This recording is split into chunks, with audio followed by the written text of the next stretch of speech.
In Congress, July 4th, 1776, the unanimous declaration of the 13 United States of America. When in the course of human events it becomes necessary for one people to dissolve the political bands which have connected them with another, and to assume among the powers of the earth the separate and equal station to which the laws of nature and of nature's God entitle them, a decent respect to the opinions of mankind requires that they should declare the causes which impel them to the separation. We hold these truths to be self-evident,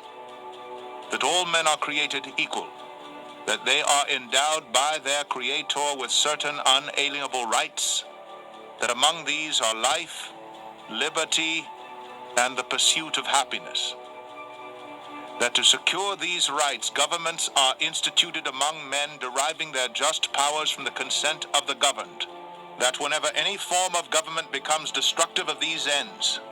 it is the right of the people to alter or to abolish it, and to institute new government, laying its foundation on such principles and organizing its powers in such forms as to them shall seem most likely to affect their safety and happiness. Prudence indeed will dictate that governments long established should not be changed for light and transient causes, and accordingly all experience hath shown that mankind are more disposed to suffer while evils are sufferable than to right themselves by abolishing the forms to which they are accustomed. But when a long train of abuses and usurpations pursuing invariably the same object evinces a design to reduce them under absolute despotism, it is their right, it is their duty to throw off such government and to provide new guards for their future security. Such has been the patient sufferance of these colonies, and such is now the necessity which constrains them to alter their former systems of government. The history of the present King of Great Britain is a history of repeated injuries and usurpations, all having in direct object the establishment of an absolute tyranny over these states. To prove this, let facts be submitted to a candid world. He has refused his assent to laws, the most wholesome and necessary for the public good. He has forbidden his governors to pass laws of immediate and pressing importance, unless suspended in their operation till his assent should be obtained, and when so suspended, he has utterly neglected to attend to them. He has refused to pass other laws for the accommodation of large districts of people, unless those people would relinquish the right of representation in the legislature, a right inestimable to them and formidable to tyrants only. He has called together legislative bodies at places unusual, uncomfortable, and distant from the depository of their public records for the sole purpose of fatiguing them into compliance with his measures. He has dissolved representative houses repeatedly for opposing with manly firmness his invasions on the rights of the people. He has refused for a long time after such dissolutions to cause others to be elected, whereby the legislative powers, incapable of annihilation, have returned to the people at large for their exercise, the state remaining in the meantime exposed to all the dangers of invasion from without and convulsions within. He has endeavored to prevent the population of these states, for that purpose obstructing the laws of naturalization of foreigners, refusing to pass others to encourage their migrations hither, and raising the conditions of new appropriations of lands. He has obstructed the administration of justice by refusing his assent to laws for establishing judiciary powers. He has made judges dependent on his will alone for the tenure of their offices and the amount and payment of their salaries. He has erected a multitude of new offices and sent hither swarms of officers to harass our people and eat out their substance. He has kept among us in times of peace standing armies without the consent of our legislators. He has affected to render the military independent of and superior to the civil power. He has combined with others to subject us to a jurisdiction foreign to our Constitution and unacknowledged by our laws, giving his assent to their acts of pretended legislation, for quartering large bodies of armed troops among us, for protecting them by a mock trial, from punishment for any murders which they should commit on the inhabitants of these states, for cutting off our trade with all parts of the world, for imposing taxes on us without our consent, for depriving us in many cases of the benefits of trial by jury, for transporting us beyond seas to be tried for pretended offenses, for abolishing the free system of English laws in a neighboring province, establishing therein an arbitrary government, and enlarging its boundaries so as to render it at once an example and fit instrument for introducing the same absolute rule into these colonies, for taking away our charters, abolishing our most valuable laws, and altering fundamentally the forms of our governments, for suspending our own legislators and declaring themselves invested with power to legislate for us in all cases whatsoever. He has abdicated government here by declaring us out of his protection and waging war against us. He has plundered our seas, ravaged our coasts, burnt our towns,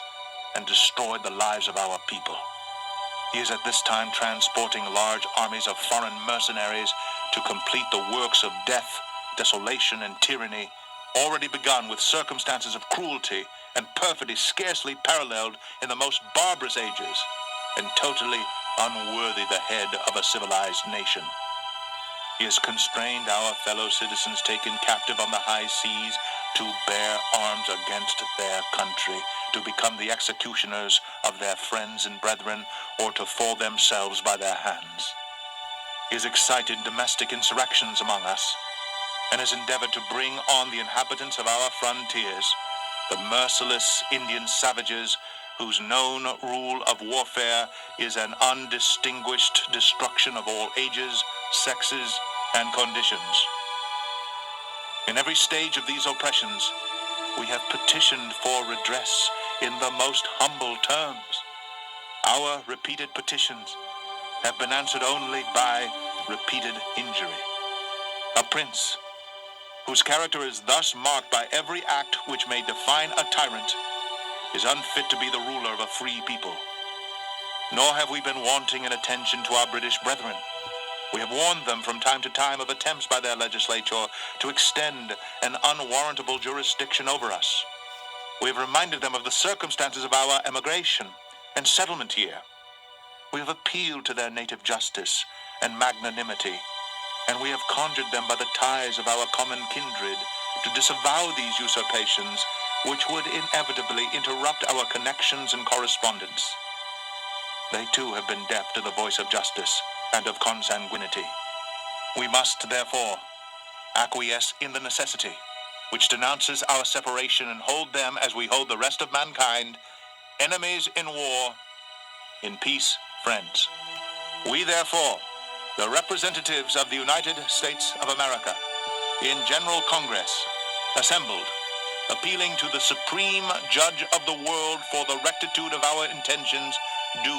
in the name and by the authority of the good people of these colonies, solemnly publish and declare that these united colonies are and of right ought to be free and independent states, that they are absolved from all allegiance to the British Crown, and that all political connection between them and the state of Great Britain is and ought to be totally dissolved, and that as free and independent states they have full power to levy war, conclude peace, contract alliances, establish commerce, and to do all other acts and things which independent states may of right do. And for the support of this declaration,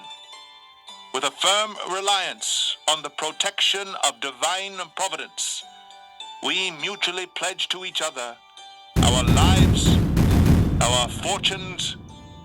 and our sacred honor. Okay. We the people, in order to form a more perfect union, establish justice and ensure domestic tranquility,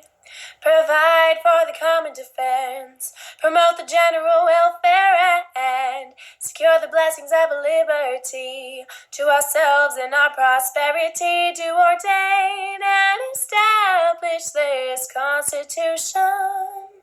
of the United States of America.